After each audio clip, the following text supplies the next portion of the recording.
Order with the Pledge of Allegiance.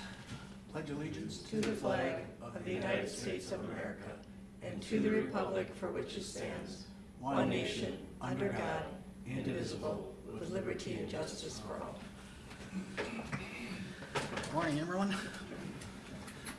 First item on our work session is the LEC Project update.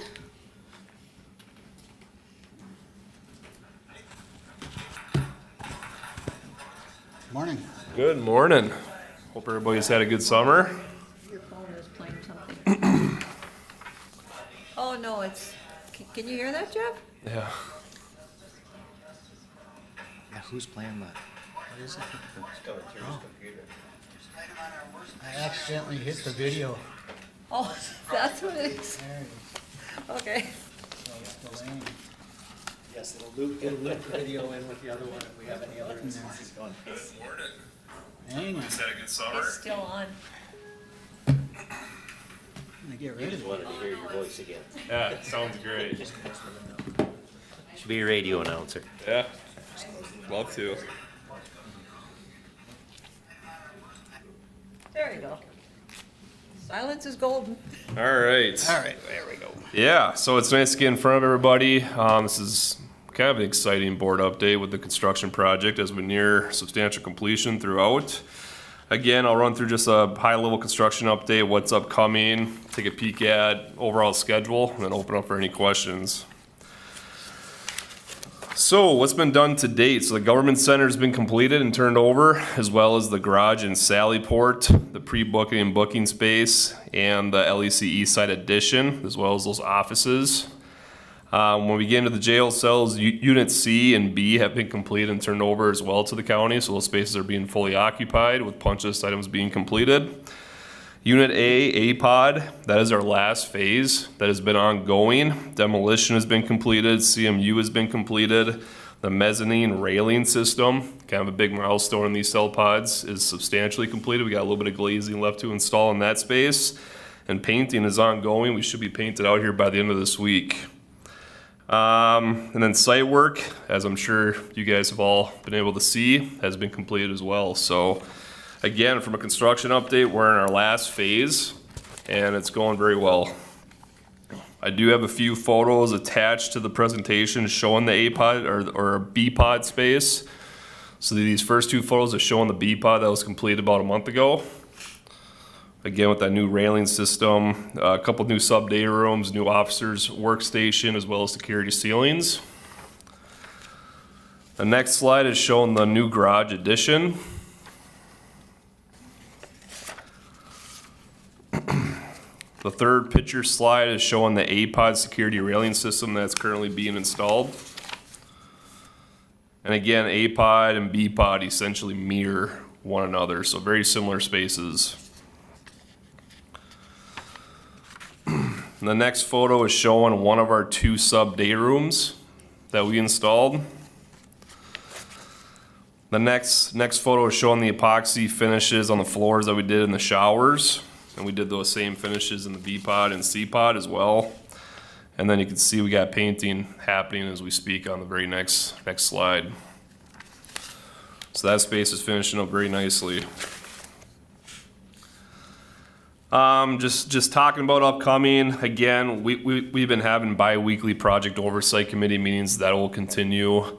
As we get closer to completion on the project. We do have DOC inspection scheduled for September 14th. So that's a big date, obviously, getting our Department of Corrections on site, walk through the space. Part of that walkthrough, and as we've done in A-pod or B-pod and C-pod, is he verifies all the security controls is operating, functioning, essentially approving the space to be occupied by the county. So that's anticipated to happen September 14th. With final completion and project turnover for September 18th, because he will have a few items that we got to rectify. But again, September 18th is when we're anticipating turning that space over. And then after that, I've already started the process, but we'll be commencing our project closeout phase. So from there, I'll be issuing out submittals, operation and maintenance manuals, attic stock requirements, training, and start getting contracts closed out with contractors. Overall schedule, as I alluded to, the A-Pod being wrapped up here September 26th, specifically the 18th. Any questions? So I'm assuming the jail is currently being used? Yes, it is. So the garage, the Sally Port, the pre-booking and booking, and C-Pod and B-Pod are currently being used. Okay. And then does the DOC inspect those also? Yes, he has, and he approved them Okay. for being occupied. So that was done Yep. a week or two? Yeah, so how months, we built this project out, it's a very unique, it's very unique how we had it phased with the understanding that the county could only rehouse inmates for so long, so we need to get spaces turned over. So we identified a pretty effective phasing plan, from where we can get the garage, the Sally Port completed, the pre-booking, booking space turned over at the same time as C-Pod. And then we can work down the line from there, and we were able to kind of secure these spaces, working directly with the county while work's being performed in a safe manner. Yeah.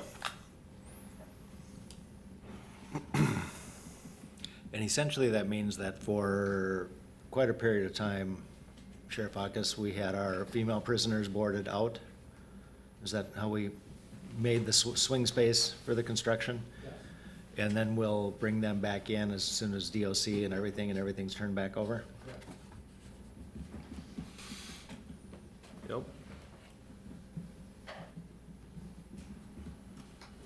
Anybody else have any questions? So we've had how many weekly meetings? Oof.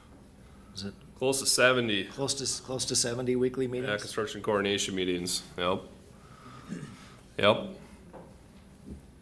Yeah, but no, the guys, every space is of course still presented challenges, but we're actually, originally we were anticipating October on being wrapped up, but we were able to get this thing done a little earlier, and the budget's very healthy, so we're looking forward to finishing this thing off successfully.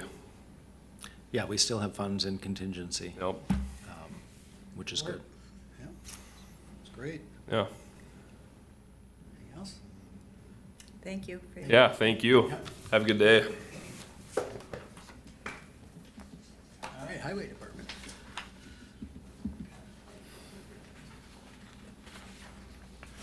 Are we doing?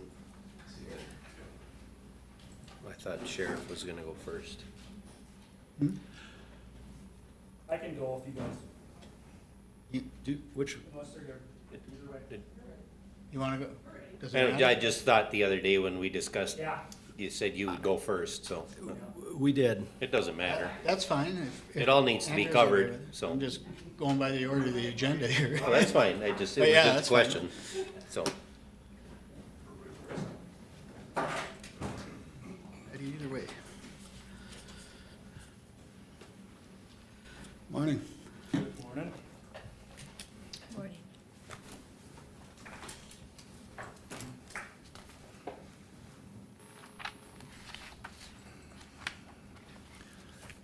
All right, as you can see, obviously, I'll answer whatever questions you have, but just a brief, overview of, Corey, before you start. Yep.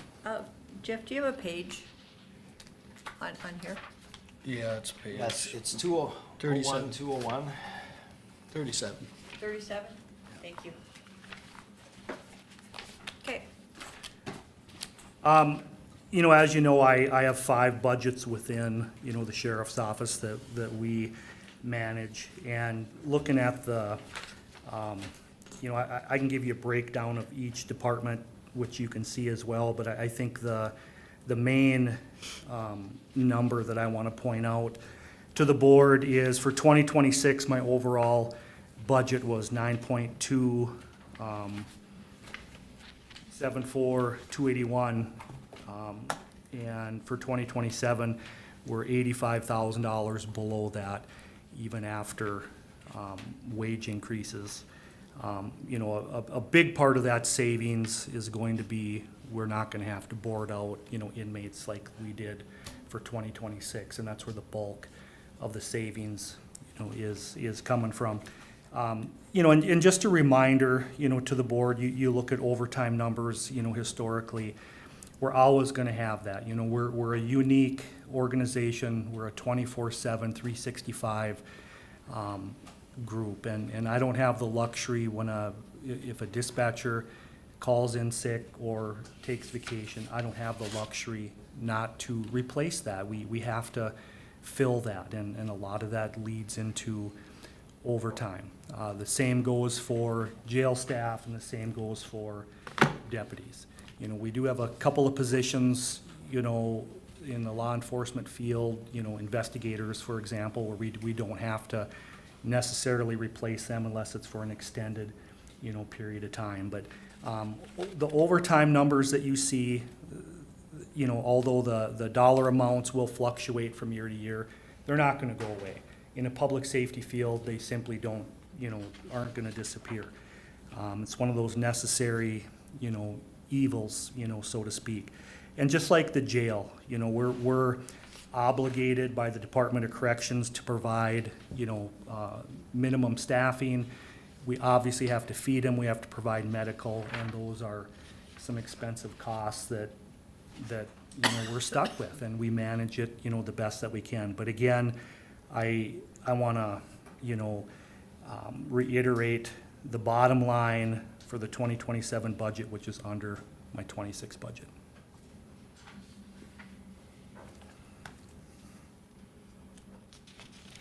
So I would have a question right away on overtime, because I'm looking at 201, and you budgeted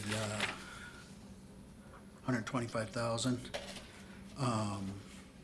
In 2026, let's see, get the right spot here. There we go. Yeah, in 26, you budgeted 110, and we still got a third of the year to go, and it's already over budget. So do you think 125,000 is a reasonable number for 27? Well, it's a number that we're shooting for. Yeah, I mean, because I hate to budget and then find out that we're 50 or 100 grand over budget again. And same thing in communications and corrections, 250. We budgeted 325 in 26, and you've done well there, 130. Yep. Was the actual to date. And you're gonna find that in a lot of these numbers, you know, where we will come under 1 year, and it's a judgment, you know, that we make, you know, from year to year. And some of that's based on, are we up to full staff? Are we still struggling to fill, you know, a couple of positions? And again, it's a judgment call, and these are some numbers that we're certainly shooting for, you know, for the next year. Yeah, and it's, I get it's nuanced as can be. Yep. But I wonder if we could do something where we're not, where everybody is required to do overtime. So we're not always having the highest paid people on the payroll covering overtime. You could pick up some savings there because you have right of assignment, you have the ability to assign anybody to do overtime. If we could effectuate some savings doing that. Yeah, but that's not, you know, that might sound good as we're talking in this room, but a lot of the numbers, and we spoke about this, you know, earlier, a lot of those numbers, you know, are for grant, you know, overtime that we're reimbursed on. And yeah, I happen to have, you know, a particular officer or two that are on the high end of the scale that is willing to, you know, take those, you know, TZD shifts, those ATV grant shifts, you know, so it looks like a particular person or two is absorbing, you know, this, but those are not levy dollars, those are all reimbursed dollars. Again, in theory, that might, you know, sound good, but when it's a last minute, you know, somebody's calling in sick, for example, you know, sometimes we can't be fussy who's gonna cover that shift. So I have to respectfully disagree that that's going to be a long-term solution for this. Yeah, and just to start the conversation, Corey, because when I poured over this budget and looked back at the history too and the amount of increase over the last since basically 18. Yep. The major drivers in public safety have been wages, benefits, overtime, and jail medical costs. Yes. So have we taken a deep dive into all of those areas? And once you identify where the problems are, you know, when things are increased, you have to take a deep dive into each one of those things and say, okay, like, obviously wages and benefits were a negotiation thing, so we're living with that. So then the next thing you have to do when you look at wages and benefits is you obviously have to, are we right sized? Do we have the appropriate amount of staff for the amount of public safety we want to provide? Which I know you doing all that, but if you start with just the hard numbers of how many hours you need to cover certain things and divide it by the number of people you have to have on daily and you get a hard number, it's a good starting point and it's a good exercise to go through. Have we gone through that exercise to see what's the starting point? And again, I know it's a lot more nuanced than that, but you have to start with some exercise when your budget is starting to get out of control. It's not sustainable the way we've been going. We can't keep going up. And I appreciate the fact that it's actually level or coming down a little bit.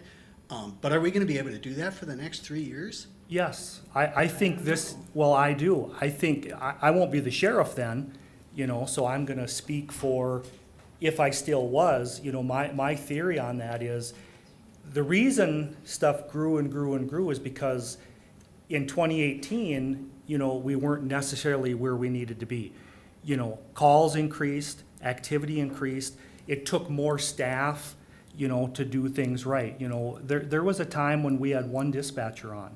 Well, you know, when things get, you know, busy in there, one dispatcher is not enough, okay? We now have 2 on every shift. You know, that is an adequate number, and I foresee that to be that way for quite some time. The deputies are the same way. You know, we now have, you know, a supervisor on, you know, most of the time.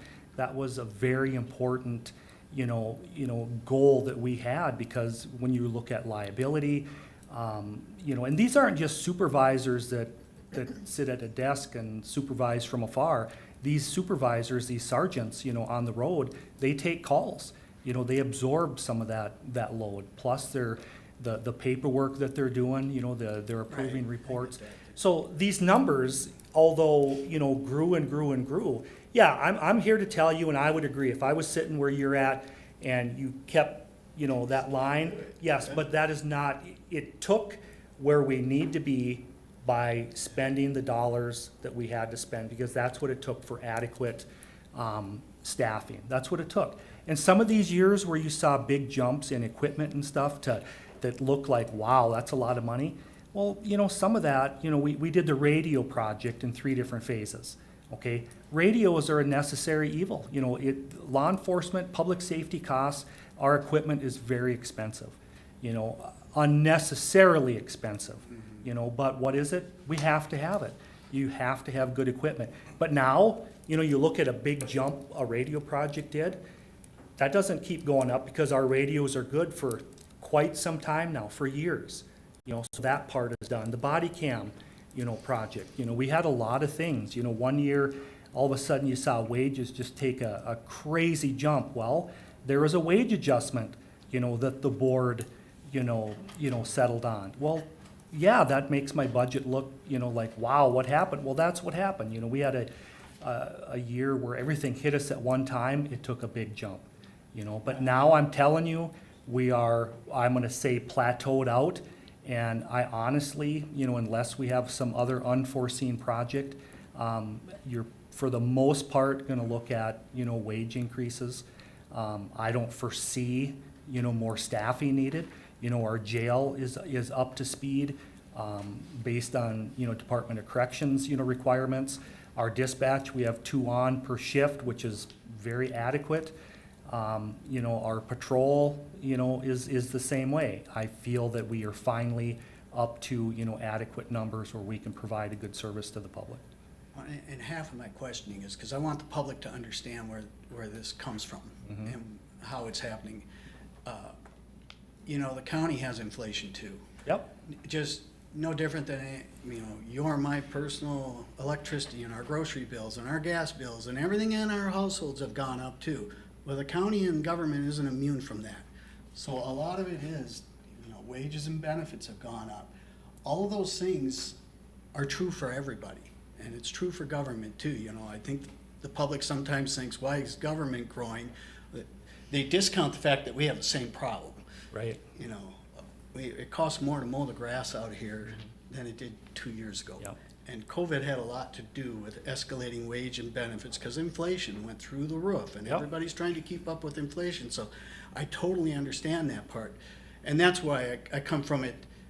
You got to find out what the drivers are, and we got to really deep dive into that and ask ourselves the tougher questions. Can we do more with less? Can we do things differently?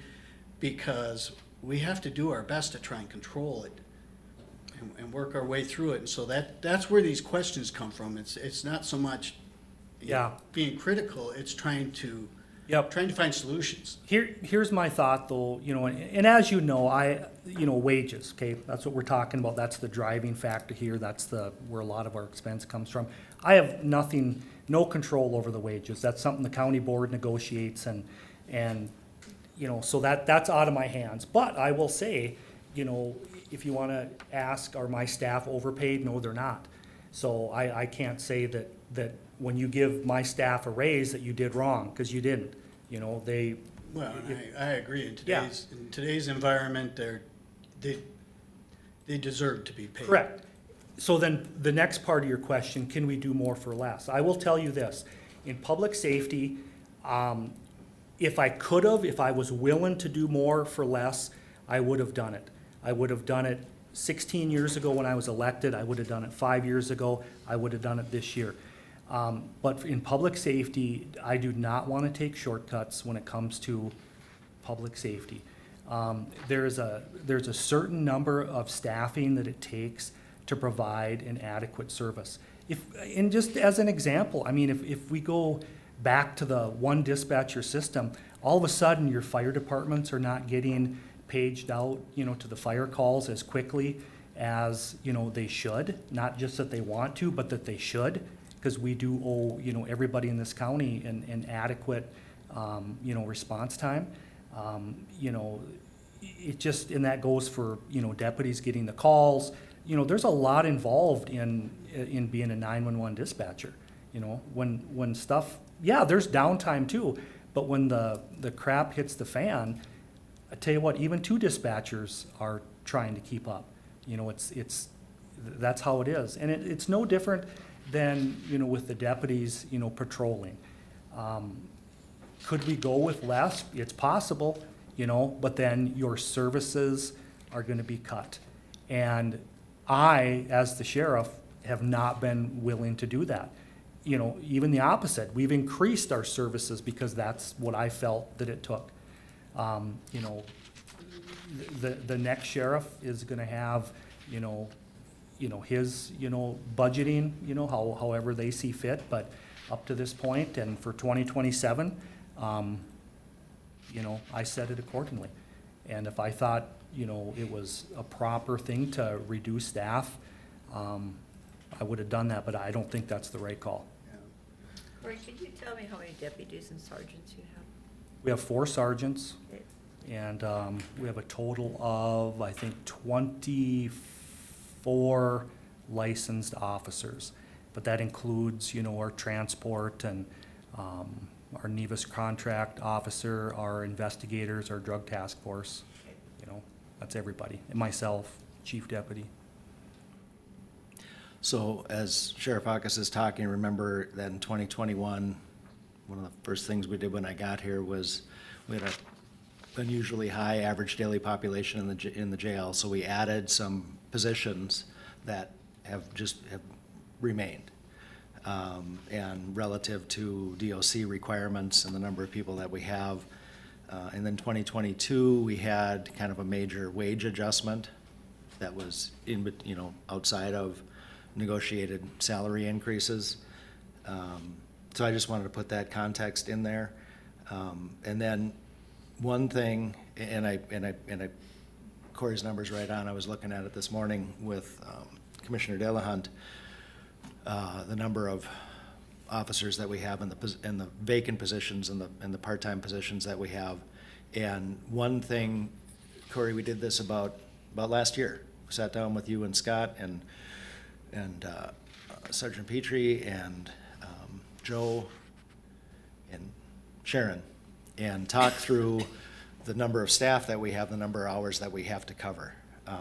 Is it possible that we could involve HR in doing that, just to make sure that we're testing the number of hours in the not how you're scheduling people, but the number of hours that we're scheduling to make sure, because remember, if we figure that we need 23,000 hours of patrol in a course of a year, and we divide that by 2080, we're wrong, because people have 13 holidays and they have earned PTO, and so we have to divide that by a different number. And I think it'd be good just to run through that schedule and test those things so that we know we're not, in the highway department, it's really super easy, because if somebody's sick, you really can just take a little extra time to do the road that day. But if you're planning X number of, if you're having more than 1,000 hours of overtime in a year, you really have to evaluate whether you have the right number of people or not.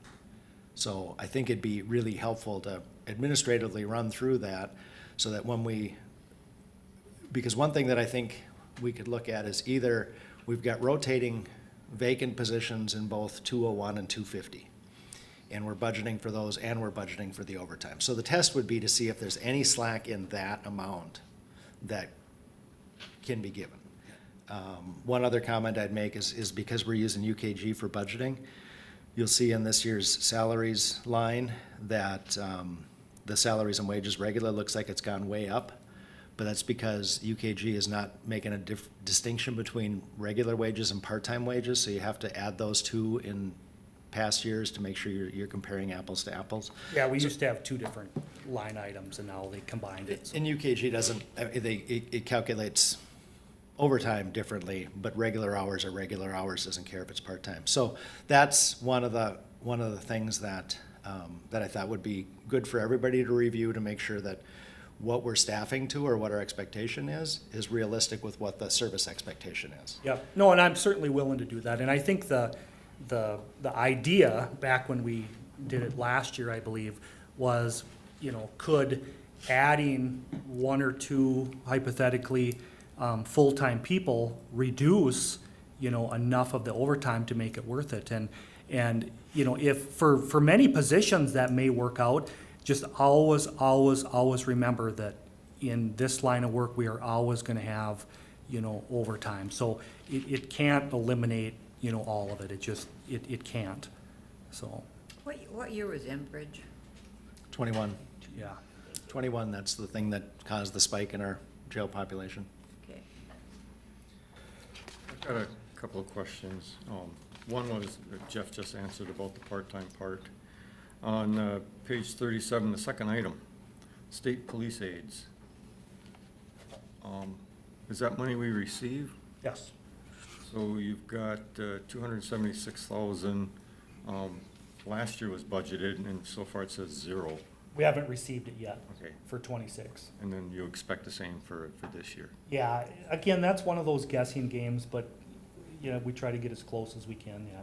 Okay, We- thank you. Until the state gives us a new number, we usually budget at last year's number. Yeah. So that one is, do you put that number in, and I'm guessing that's very close. It'll be indexed a little bit for 27.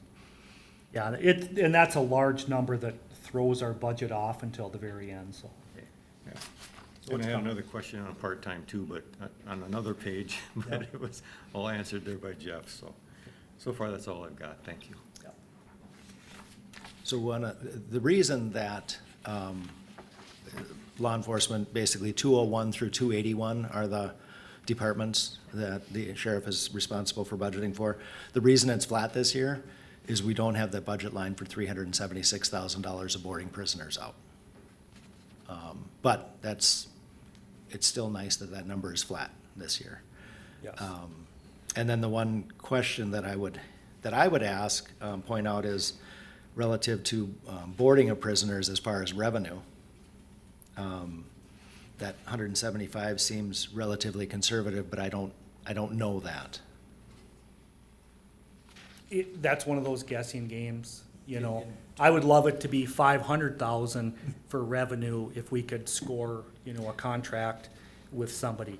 But, and the issue there, you know, some of our neighbors built brand-new jails, you know, so that takes away, you know, because they obviously needed it. Well, that takes away some revenue. So are we 100% staffed in the jail that we can take advantage of that without adding any other expense? Well, we're down, from what I recall, I think we're still down one person from the jail as far as our corrections officer. So I think we're. But relative to, the number of staff we have to have on at any given time, we have capacity based on Yes. our current population Yes. to take some of that on without adding, to a point. Correct. To a certain point. Yes. Yeah, and here's where I would say that. If we did get a contract from somebody else, I would be very careful not that it would be too big where we would have to hire more people. You know, there's a cutoff there. It might be 90 inmates, for example. It might be 80. I don't know without, you know, checking with the DOC current numbers. Because unfortunately, those numbers change.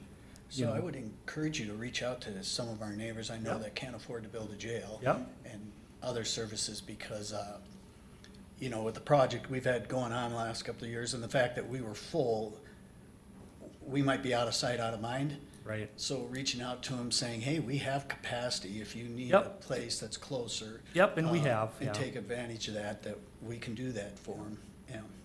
Yep. Because that's an easy way to generate some revenue if we can Totally. make it happen. Yep.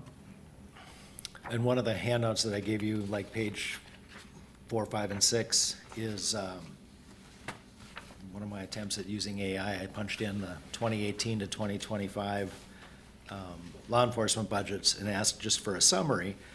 And we've discussed all these, right? What growth in this budget, and almost all of our budgets for that matter, personnel costs, overtime increases, medical expenses, fleet and equipment replacement. There's nothing on this list that we haven't already discussed. It can evaluate those things much quicker than I can. I punched in 8 years' worth of budgets and asked for a summary, and it kicks it out that quickly. So it's an easy way to look at that, rather than going through 129 pages line by line, which we do anyway, but that's why I handed that out. It's helpful to look at, thank you.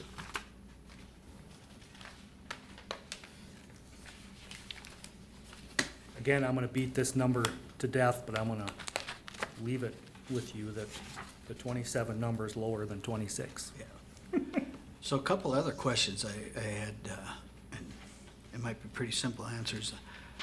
The insurance liability, is that through MCIT or is that something I'm different? assuming it's all MCIT. Is that correct, Jeff? Insurance liability?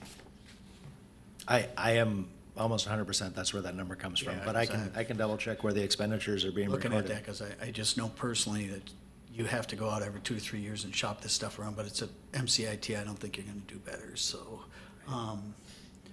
And then equipment purchases, you've got 150,000 line, can you tell us what you're eyeing? Or A is it lot just of a that is, placeholder? a lot of that is gonna be for retrofitting squad cars with the equipment needed for that. And then we always have to have, you know, some additional, I believe, over half of that is gonna be for squads, put it that way. Yeah. So, And do we retrofit off the old squad cars sometimes if Stuff that we possible can, to try and yes. save? Yes, Yeah, absolutely. yeah.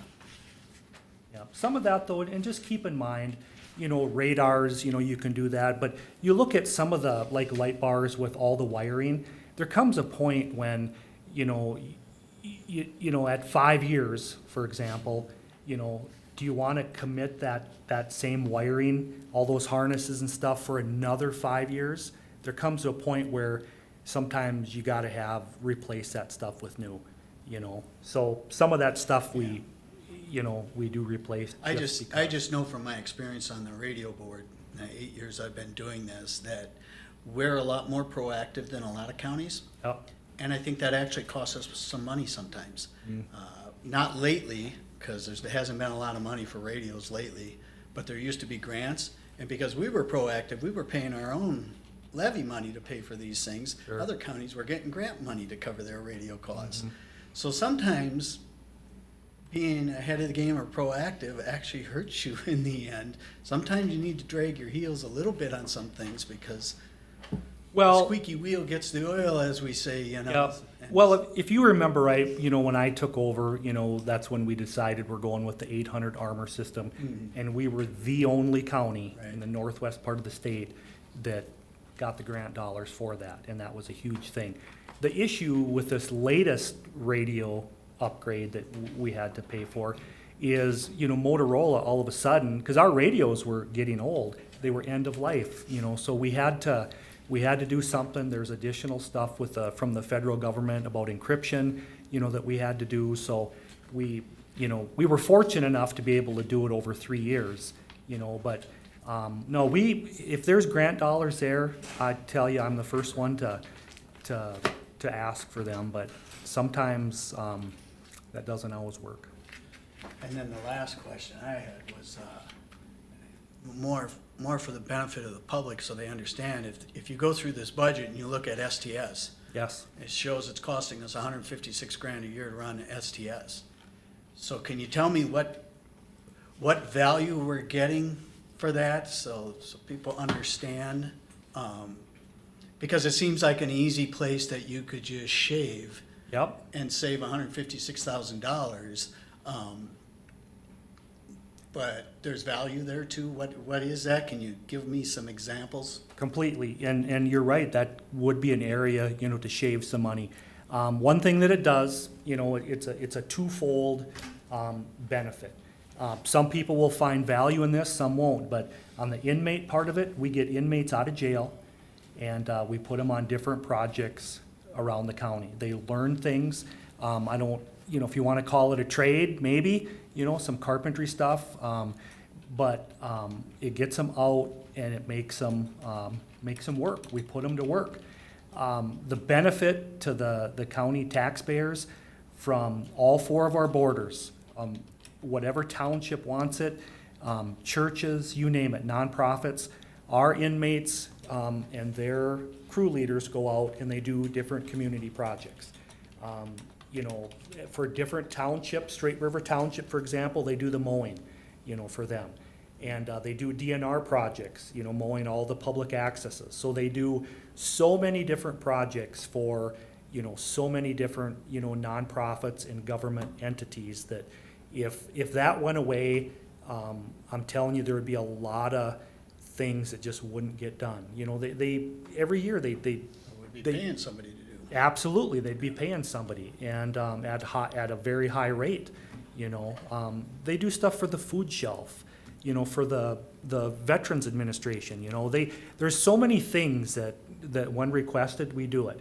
In the wintertime, we shovel snow for seniors, you know. Anytime there was a snowfall, we have a list of senior citizens around, and we shovel. They get out, and we do their shoveling for them. So we do a lot of different things for the Boy Scouts. You name it. There's just a lot of projects that we do. County's probably the #1 customer, because Parks and Rec. And, Yes, absolutely. Government entities Yeah. are nonprofits, So, yes.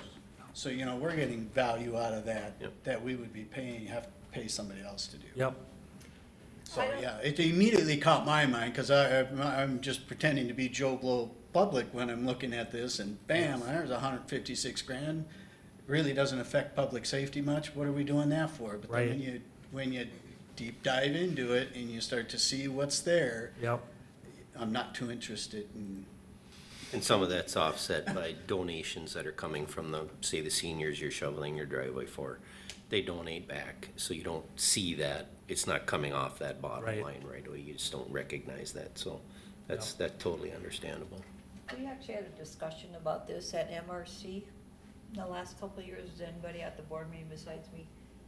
And statewide talked about, because some counties have discontinued this, Yeah. and they talked about the value far outweighed the dollars amount paid. Yep. I mean, like I say, you could hit it and make your budget look good, but then it's temporary. Yep, If we're totally. using it that much for Parks and Rec and everywhere else, it's gonna come back, but then your program's gone. Yep. Yep, totally. It'd be something that I would certainly Get it. hate to see disappear. Right. Plus, the biggest thing, I know someone that actually was working downtown and ended up once the jail time was done, that person had employment to go to, so there's costs that we don't see that are saved because you're helping to train people to do something once they get out. Right. Yep. So, anybody else got any more?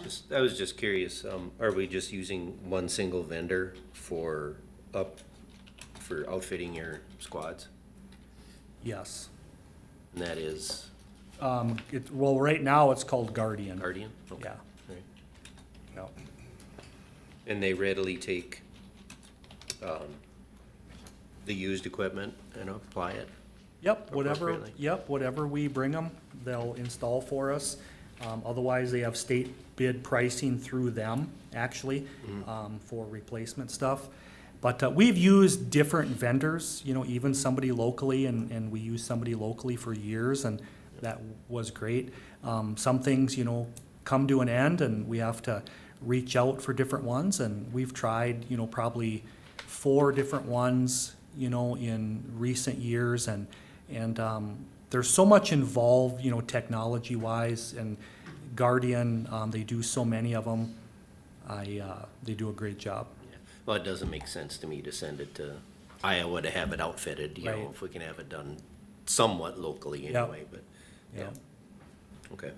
The improvements to the jail and that, I haven't had a chance to see it, but now that it's in operational and you're able to use it, do you think those improvements are gonna last a lot longer than the previous, only 20 years?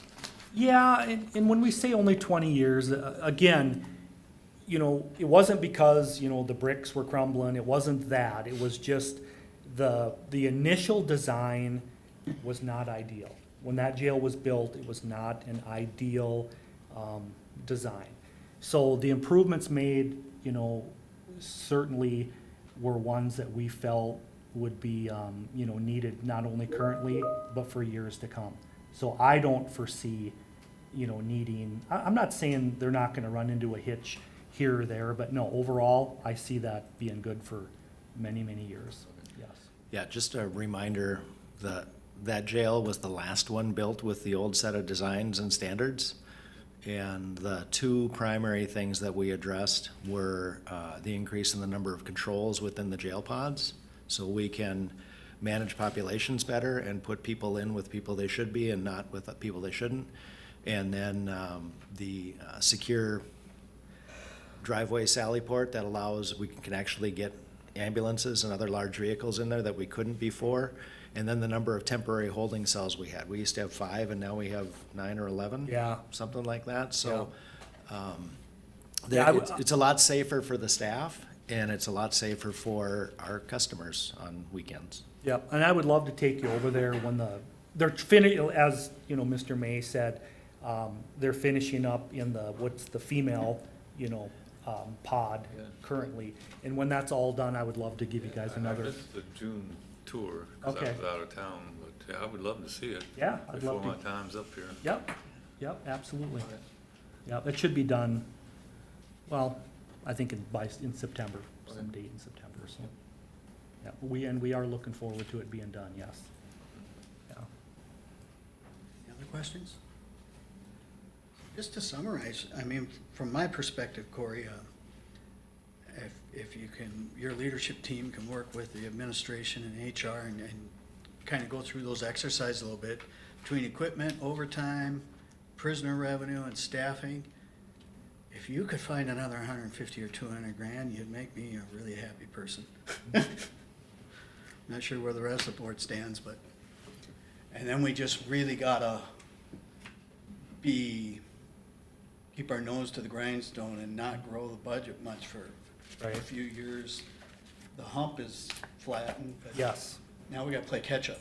Yep, and it did take that to get to where we're at. Right. And again, and I shouldn't be speaking for the next sheriff or sheriffs, you know, down the road, but again, if I was in your shoes, I would, I would have been concerned as well. But trust me on this, that's what it took to get here, and I truly don't foresee, you know, that continuing whatsoever. Obviously, you're gonna have wages, you know, increases that are gonna, you know, go up, but, other than that, yeah. Well, I think that's something we're probably gonna mention to every department, that Right. we need to have reductions, cause it's gonna be tough. Yeah, the same exercises would apply across every department, you know, it's good to do that every 2 or 3 years, and, cause things just happen as you go along sometimes, cause you're just putting out the fires on a daily basis, and next thing you know, you got expense bloat or whatever, you know, or bloat, and it just- And I know you know, my numbers are always big numbers when it comes to the budget. And, it's, you know, in the law enforcement world, they are. I mean, the stuff that we buy seems to be overly expensive, and I wish I could have an answer for that, but, you know, I don't, other than I feel that, you know, in the last 16 years, we've provided the citizens with a very good service, and I think overall, the people have been very happy with the product that they're getting from your sheriff's office, and it took a little bit, you know, to get there, but again, you know, we're there, and I stand behind my budget, you know, every year, so, and I do again this year, so. all right, thank you. Thank you.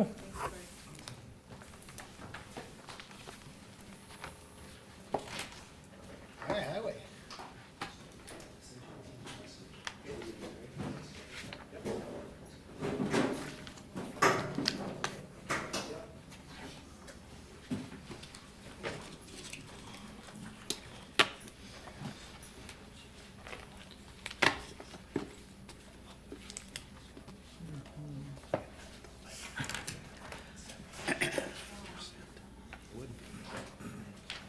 Morning.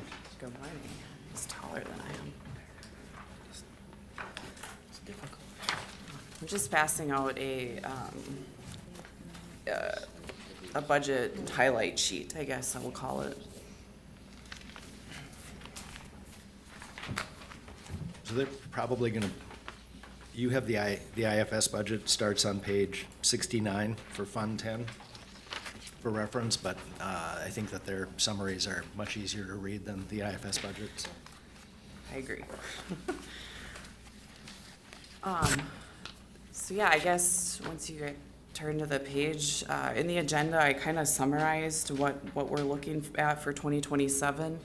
I included the amount of miles that we maintain, 523.3 miles, broken down into a very nice little spreadsheet that I like to show the difference of county, CASA, paved, unpaved, because it depends, the cost depends on what your road is, for both designations. You know, we operate out of our 3 facilities. We have the Public Works site here, we have a Nevis shop and a North shop. We have ranges 21 to 24 employees, depending on the summer help that we end up hiring. And also to point out that a lot of our staff is cross-trained, and they assist in both maintenance and engineering when needed. In 2027, we're estimating about $10 million in construction and maintenance projects. We're looking at doing major projects on CASA 23 north of Akeley. We're grading and paving from 64 to the county line. It's about 6.5, 7 miles of a new road going in. Also the municipal side of 23, which is just north of Akeley. And then we're looking at doing CASA 40, the exact same project that we did this year on 40. It'll just be from the roundabout to 71 on the west end of that section. So what looks like a light year of construction, but the 23 is a major project and will take a lot of time and staff to get that one completed. We also have some projects kind of in design that we're paying for right now, and then we get reimbursed later in the process. We're looking at CASA 35, there's a bridge that we're gonna be reconstructing, the 6 and 15 roundabout. Just to the east, the Public Works Building is gonna be in design. Doing some wetland studies on 23 right now, and then we're also doing a study on 4 and 34, Trunk Highway 34. So we have those contracts under our budget right now, but they will be reimbursed as we award them and then they're completed.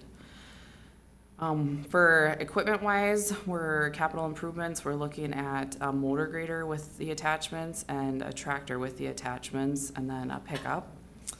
And then as part of capital, we are working with Bobby's staff of doing a parking lot project between all of the parking lots in this area. So the two located here at these buildings and then ours at Public Works, and doing that as a major capital.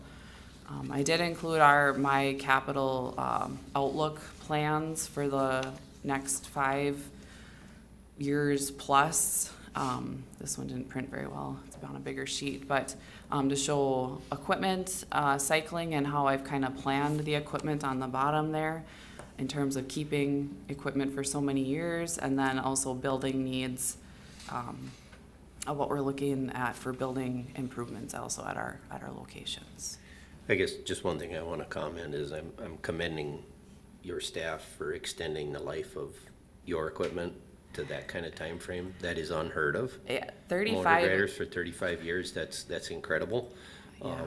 And I realize that the cost is expensive to replace them. And they do last a long time, but I think you're really pushing the limits as far as getting our cost benefit by running them out that long. Yeah. I'm I not think- trying to get you to spend more money.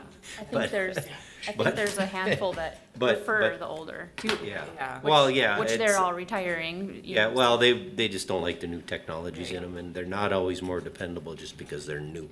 Right. That doesn't equate.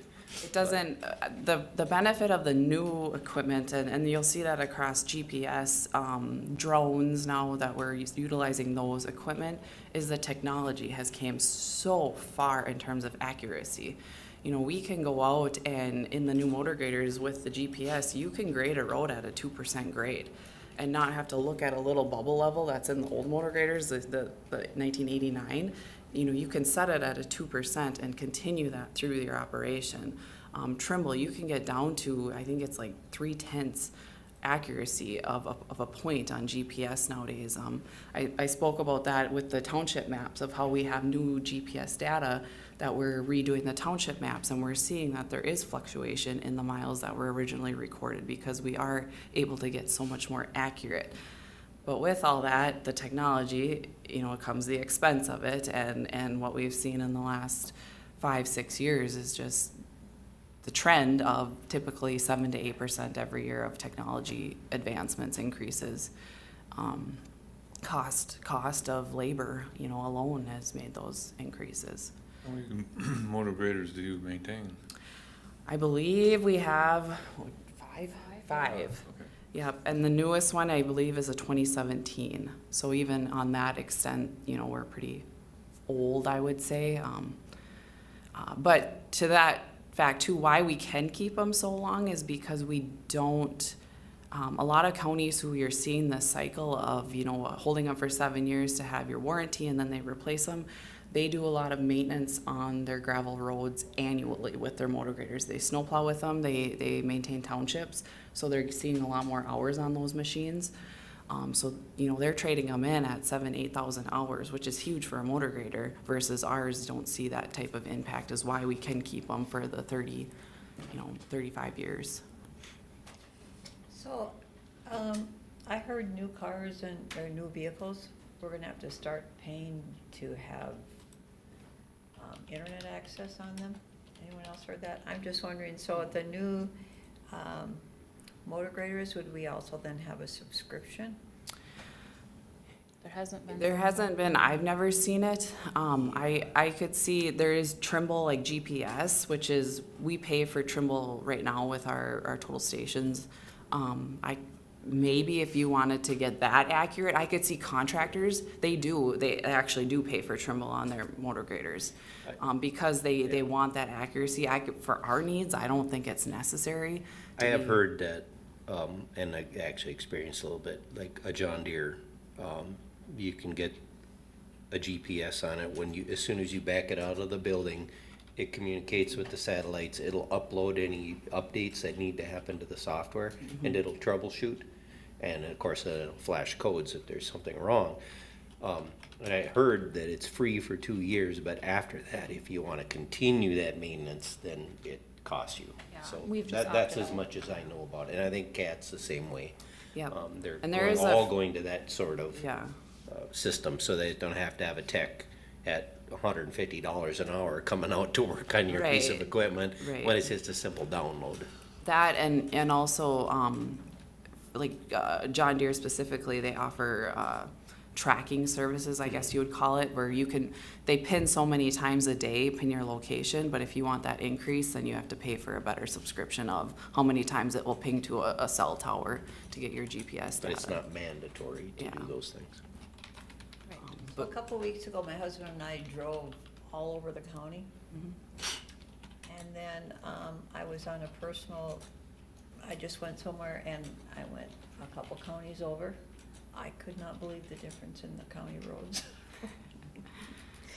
We have such nice roads in Hubbard County. Yeah, and, you know, Yeah. I can't claim that, I've only been here for 2 years, but I agree with that. I think, how they ran their projects in terms of replacement of miles and making sure that they're balancing the costs of putting new pavement down to the cost of are they gonna be able to maintain that pavement? I think that that's very important where, you know, I've heard a lot of comments of, well, why don't you just pave it? That's gotta be cheaper than putting gravel and chloride on every year, and you run the costs, and I just did them, you know, a couple weeks ago, and for 25-year cycle, you're looking at, you know, I'll just say 400,000 for maintaining a gravel road, and you're looking at 1.7 million for improving it to a bituminous surface. So it's still that much of a gap that you know, unless you're seeing an astronomical shift in terms of traffic movements, it's not worth it to spend that money onto a gravel road to improve. Well, in the county I was in, I know they do the bulk of their county roads are paved, Okay. but there was so much crack fill, my vehicle was actually going like this. Yeah, and there's some counties that did take that approach of going to full pavement, and now they're having to come back and reclaim, and they're just leaving them a reclaim blended surface on the roads because they can't afford to maintain them. And I don't want to get to that point. My 5-year plan that we developed, you know, we're holding on to pavements from 25 to 30 years. Maintaining them in that cycle. I haven't jumped on the board with the chip seals or the rock seals, slurry seals. I haven't seen the benefit, especially with the great soils we have here. I think if you're more in a clay base where you are getting that movement of road, it might be beneficial, but there are, you know, other maintenance that you could maybe possibly extend the life a little longer, but then you're getting into a rough road like, you know, if you drive County 45 north of LaPorte, that's probably one of the worst roads we have in the county, and it's very rough. 24 is another one just going to the east of Emmaville, a very rough surface. So what did the sales tax increase again this year? Or the You know, I don't amount we know. collected, did it go up again this year? It's on trend to be about 100,000 more. Yes. More. Yeah, I so the did- budget difference, Yep, yes. I did budget 100,000 more than last year. Are you talking our levy ask or the actual lost money? The actual. Sales tax money. tax. Okay, that's what, Yep. okay. So that would beg my next question, and why the $100,000 ask for the levy increase if we had sales tax increase them up? I'm just being a budget hog You here. can't use the transit tax for And, operations you know, and tell me, payroll. why the ask for the extra levy? I guess if you break it down, you know, we did ask for some equipment. I think the big thing, just like everybody, is your payroll. Our payroll, we just did some calculations. It's up 5.5% from last year, and we're looking at a budget increase of 3%. So even that gap to bridge, you know, is a big one. You know, equipment is the same trend. You know, I spoke that we're looking at tracking just the last 5 years. It's 7, 8, 9% every year that equipment comes up. But we're tracking our levy ask, you know, lower than that, 3% or 2%. Sometimes, you know, it's been, in the past, it's been held steady at a 0%. And so I think we're just trying to minimally keep up with the other trends that are happening between labor and equipment. and this is the least that we could show, you know. So you're, Is there the ability to maybe move some funds into that lost in terms of, you know, chloride? You know, that's a big ticket item. We spend $600,000 annually on chloride alone, not including the townships. It's about 1.1 million total. You know, could we track some of that money somewhere else? We could, but then you're just shifting the burden. You're not addressing that these increases are coming every year, and haven't been keeping up with it on a trend. and like per board resolution, that transit tax is for approved 5-year construction projects right now. So like you said, we could play with, do you want to move to pay for chloride on county roads with transit money? Right now, we're budgeting to use 2.1 million, and like you said, maybe a little more depending on bids next year. So we have a good fund in there right now, but we're finally starting to dip in. This year, we've used some. Yep. And how we're doing it is any expense related to that project, whether it be material testing or postage to send those tests in, or outside engineering, contract payments, I'm asking Marie to transfer that money into assigned for road and bridge, only if it's related to that project. And so we'll do that with next year's projects too. So we are starting to see some use out of it. But for your chloride, for instance, if you were to pay for that with transit, that would take a little bit of the burden off of, you know, the maintenance side of things. And we could use our maintenance money for other things. So you can play with it that way if it's something you guys want to move that way. I do have a question about, like, let's say your concrete cylinders, your asphalt cores, they have to be taken to the lab Yes. to have it tested. Yes. To make sure that it meets all the stress criteria and whatnot. Is there any way that if it's a county project that lost dollars can be used for that? Yeah, so like next year, just because I plan on the second half of '23, we divided that project into two. So the first half, we are using our state aid money because we were awarded 1.3 million in LRIP for that project. The second half, we don't have the funds, so I'm planning the sales tax money to provide the money to do that project. And that one all of the material testing will come out of that lost budget. Okay, Anything all that's right. associated with that project, inspection, testing, anything, design, if we had, we have more engineering doing the wetland study on it, so that will be offset by that lost money. Okay, too. I was just, Yep. I didn't want it to become a burden of, you know, making numbers in this column and then No, moving into here. and along just the to- same Just to try lines. to gain a little bit. Right. No, if You it's know. a state aid project, you're allowed to request Yeah. 25% of those kind of costs from Yes. state aid regular or state aid municipal, or, you know, so the county levy isn't never paying for that part. Okay. Yep. And that That's all I was shows, wondering. like, in that 5-year plan, I could break it out to show you guys, if we didn't have that loss tax, what we would be doing annually. And I think that would be an eye-opener, you know, like to Shar's comment of how good our roads are, it would be an eye-opener to what we wouldn't be able to do without that money. And that's, you know, kind of to that point that do we want to start pulling that money away from improving the roads or benefiting the roads, you know, to offset some costs of something else, you know. I know some people have done buildings or equipment or something, you know, and I guess it's just what the priority would be, you know. Do we want to focus on the roads, or do we want to focus to the costs, or both, or what? So we had the public hearing before we implemented this, the bulk of the people that came wanted it for roads. Mhm. And I think that should be the priority, definitely the focus of it.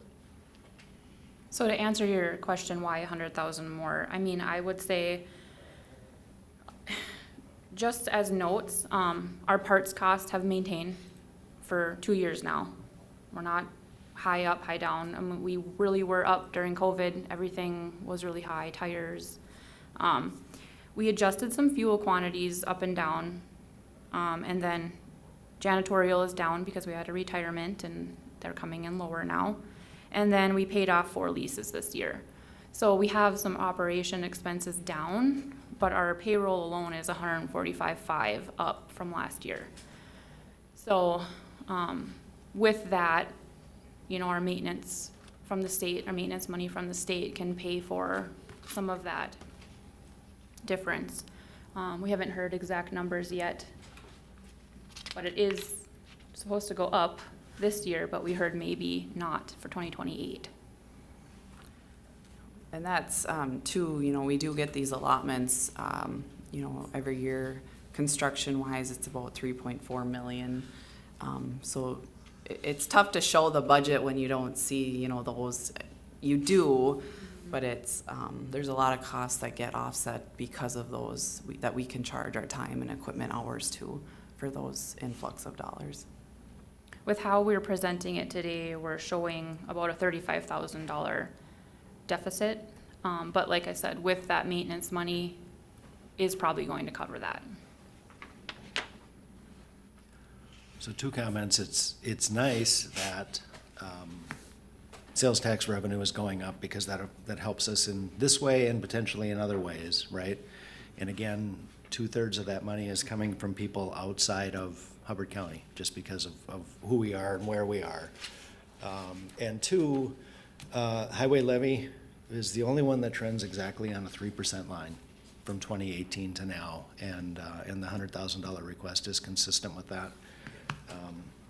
They, of course, could do without it, but then we create a situation like we have with Human Services when we made decisions in 2019, 20, and 21, and kind of put ourselves in a bad spot. So I think I was just having a conversation with Andrea on Friday, and I said, what you need to remember is that every time I hear the board talk about driving into Hubbard County from anywhere else, that everybody says they recognize they crossed a line even when they can't see the sign, because they know our roads are better, and that's kind of important. I tell that to Bruce a lot in Beltrami County. Bruce, you I gotta told look that at to our Bruce too when he was system. subbing Yeah. for us. Well, people that visit us comment on it. Yeah, and there's always, you know, you'll always hear the negative of, you know, the dust issues and whatnot, but that's not related to how the road is providing access and service, which is what we provide as the department. It's a temporary condition. Yes, it's temporary, and surprise, gravel's dusty. You know, it's always been that way. But yeah, I do, and I take pride in that, and I hope that trend continues. You know, my staff is amazing. We're at a point now that I am so impressed with the output that they're able to do in our maintenance staff of the level of service that they provide. And you know, we did reduce staff since I started. We got an engineering tech was taken out position, and then our summer help positions that we did hire, we've hired less of those. So we have decreased on that end, but again, you know, the trend is just so high based off of what we're looking at that it's hard to, the balance of it is not balancing. Your equipment replacement costs that you have noted on your budget highlight sheet, Yes. are those actual quotes from manufacturers or The major equipment is. the average? The tractor, the motor grader, pickups is an average, and then the Trimble and drone are quotes as well. So yes, those are real live quotes right now. Yeah, I was just more worried about the big ticket items. And that, you know, one thing I would like maybe to come in the next, say, month or so is your guys' look at this budget, and if you're okay with the equipment specifically, if we can get the go-ahead to start ordering this equipment because of how long the turnaround is. You know, if we can order now and see it in January versus waiting till the first year when everyone's ordering and then not see it for 3 years, it would be nice to be kind of ahead of the game and get some pre-approved purchases prior to the budget being approved is how I'd kind of like to start moving with the equipment, is to Well, and I think turn it around. I think they've both actually warned us of increases coming. Yep, so then if we can buy on this year too, then we're not taking that 7-8%. You know, granted, next year budget, you'll see that, but you're kind of buying ahead of the game.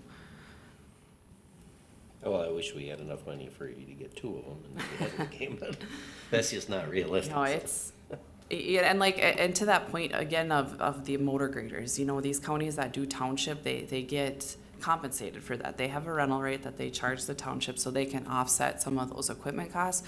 I don't ever want to go down that path because it is a nightmare. The amount, your level of service drops drastically because all of a sudden you've added a huge amount of miles that aren't priority miles. They're not what I would consider priority. So they do have some income, those other counties that do have the newer equipment, newer motor graders, where our mechanic's awesome. He can work magic on some equipment, and that's why we have a motor grader, not to age myself, but that's older than I am. that has lasted that long because of the mechanics. I went and voted this morning, and then I took 32 back. Mm-hmm. I know. When's Highway 71 gonna open? I did. Yesterday I sent an email. I said, I have a meeting tomorrow to Chad Erickson. He's the project manager. And I said, can you just give me an update? And he said, they're planning on paving this week. Oh, They good. will. They did have a delay because they found a box culvert that was unknown to them that was left in there the last time they replaced it. Oh, really? So they had to pull that out and fill, and there was some time added to that. But they're paving this week, and he said next Tuesday is the date. And I said, I kind of jumped for joy, and I'm so tired of driving 32.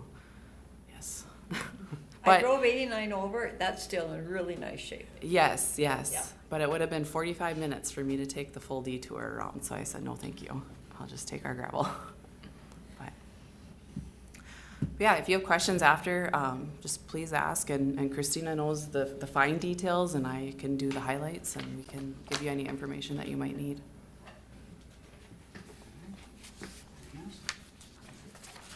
Thank you, guys. Thank you. Jeff, do you have anything else?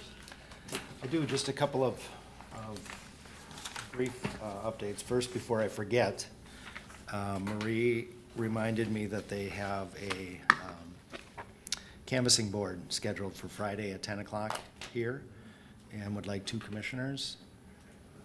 I'm out of town. I'm not on a ballot, so I can do it. Yeah, you should, You can. Mhm. I And can't. if we have one, then I will plan to be there. Usually But 2. I'm out of Yeah, town. there's I usually, won't be but here. both Steve and I are gone. In fact, I'm leaving in a half an hour. Yeah, I'm leaving too right after the meeting. It'll be Friday, Friday at 10 a.m. 10 a.m. I'll send Okay. you an invite. Okay, sure. And then just for planning, just a reminder, this additional handout that I had, the front page, 63 information technology, the changes there reflect the additional staff that we approved for last year, which is primarily helping out with law enforcement because of the technology they have there. And it reflects the additional fee that we approved for the IMS permitting software. Property records and environmental services budgets show position requests for this year. Capital projects reflects $600 in levy for actual planned projects, but it does not, so this year we're showing $500,000 for HRA EDA and $600,000 for capital. We're not showing the full 1.6 collecting, we're not showing adding that to fund balance. That's a challenge and a point of conversation, discussion that we should carry over to the next meeting. 201, 250 we covered. 803 incidental non-departmental, decreased interest income just because of the markets. We're showing a $500,000 decrease in expected revenue from investments. And then in the general fund, overall budgeted expenditures are up 1.2 million. Includes those new positions and the items in 63, 106, and 107. The balance of that would be general cost of living increases for staff. Revenue's down $200,000 in general, so even though we're down 500 in interest, we're only down 200 total. So that's a point of conversation.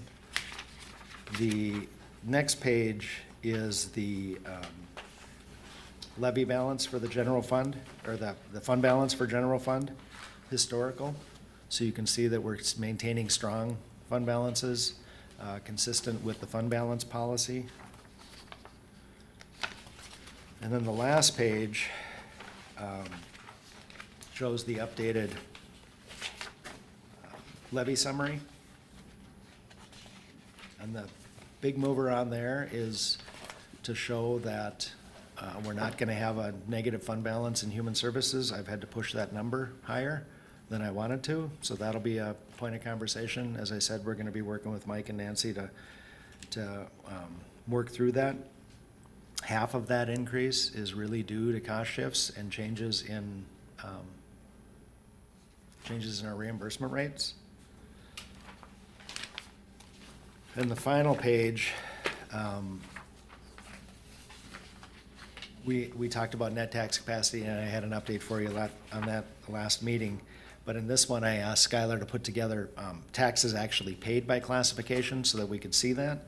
And you can see that even though residential and seasonal residential are 77% of our tax capacity, they're paying 67% of the levy because commercial and utilities are taxed at a higher rate than their capacity. So we are at 12.5% of our taxes are paid by utilities, as opposed to, say, a Marshall County where it's 60%. So all those appeals and all those conditions are important, and they have a significant impact, but not as big as some counties. I think those were the items that I said I would bring for you at this meeting, just as background. And then I am guessing that relative to our next work session, we're gonna see solid waste and we're gonna see human services. And I'm guessing that you'd like to see property records and environmental, although we've talked with property records about the position request. We haven't talked with environmental services about their position request. I'm inclined to go back to them Thursday at our board meeting and say, this is not the year we're gonna be adding those two positions, unless they really appeal and wanna come and talk to you about them. But I think they both understand this is not the year that's gonna happen. So I'll just kind of be that bold. I'm not gonna take them out of the budget without a consensus. So what I'm seeing is a consensus. This is not the year for those two positions. Those would be the updates that I have. I ran the numbers too on our fund balance at January 1 of 2026 versus our 2026 expected expenditures. We're at 62% in the general fund, and our goal is to be 50% or better. So when we look at thinking about potentially budgeting the use of some fund balance, remember, in the general fund, we never actually get to the point of spending as much as we budget to spend. And two, we do have a little bit to give when we're planning on this. So there will be more details about that at the next work session. Did you guys have a chance to look at the email that Jeff forwarded you about the Prime West training for human services? We'll talk about that at the next work session. Okay. Okay, because Meeker County's already been doing it, and there's a Yeah, I saw that. formula of how much has changed. Their costs have gone down considerably, plus the family unit's been strengthened quite a bit. Placements, yeah. Yeah. And then one other question, I looked at the training that Eric said we could go to, but I didn't think, Jeff, did you read that? Did Eric send you? GIS stuff. Yeah, I didn't feel it was applicable for me to go, because Eric's department could handle that. And that's what I kind of wondered too. I would like the knowledge. Yeah, but it was expensive. Yeah, and I think it was when I was gone too. yeah, I have some knowledge of GIS, and I have my own personal couple of different GPSs, and so I kind of understand the technology a little bit. But is that going to serve? If I have that knowledge, is it going to serve the county? I agree, Ted, and I can't remember where you were giving up part of your budget for something else. I can't remember what it was, Jeff. We talked about the last meeting. 5,000, yep. So I figured Consult my professional that services. training went to the give. Let me verify with Eric if he thinks that there's any, I'm guessing it was informational only. If he thinks Yes. there's really any genuine purpose, then I'll If it I'll had bring been that. zoning, actually, then I I would think it was to probably gain jump at knowledge it, about but. GIS, what it could do for you, because I think there's some perspective and from, confusion. next gen 911, public safety. It's- Yep. It's actually quite interesting how it all is melding together. All right, anything else? Nope. Jimmy? Sorry that I came late, I just had a quick question for the board. I was contacted by the public this morning, and I'm just gonna ask if the candidates are treated fairly for the sheriff's candidacy or the seat. As I'm standing here right now, there's a pickup parked out in the sheriff's parking spot that's a private vehicle with advertising on it for my opponent. If I were to bring my pickup in there, I know the sheriff would probably tell me to go park it out on the public street. I took a picture of it and I sent it to at least 2 commissioners here, but I'm just wondering what the policy is on that for. It's a polling place, aren't we required to be? Well, I'm not even talking. 1,000 feet of. I'm not even talking a polling place, I'm just, day-to-day activities, I know last time when Dion ran, the sheriff made employees park on the public street that had, the opponents.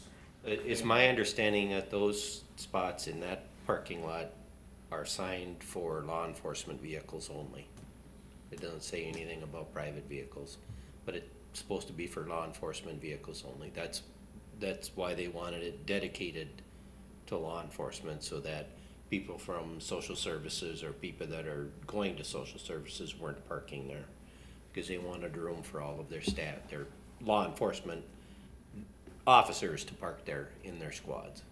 That's my understanding of But the way. I understand that he is, my opponent has, put advertising on his pickup. I chose not to, just because it's easier to park in places without that on there. And, but with that park there, I know if I was to park my 48 Ford pickup there that's over in Dorset right now with my advertising on it, I know the sheriff would have words with me, even though I'm in law enforcement. So I just think it's there's some bias here today, I believe. And I don't know how to address that other than bring it to the commissioners. I know Corey's not going to address it, so. I also had some residents tell me that your opponent was campaigning while in uniform in a sheriff's deputy's truck with literature and signs in the back of it. So it concerns me. Yeah, that shouldn't be. And I know we had 6 staff of this county. The whole world could see that. There was six deputies, including my opponent, that stayed at Dorset days. Never in the history that I've worked here in 16 years have I seen 6 deputies hold up in Dorset for 3 hours at least. Every deputy that was in the county was surrounding my opponent and kind of hanging out in that bubble. I'm sure to give him support and credibility. At But, taxpayers' expense. What's that? At taxpayers' expense. Correct. Yeah. It's free to get Tony to receive that, but we did have people walk by our booth and mention that to us. So the public did see that, but, All right, yeah, regarding the issue, Jeff and I will sit down here quick after the meeting and okay, see if we can address it. okay. All right, Thank you. thanks. Anything else? That was gonna be my question, if we had a general government after. Was what? I don't have anything for general government after, unless you have additional questions. Okay. Motion to adjourn? Also move, oh. I'll second. All in favor? Aye. We're adjourned.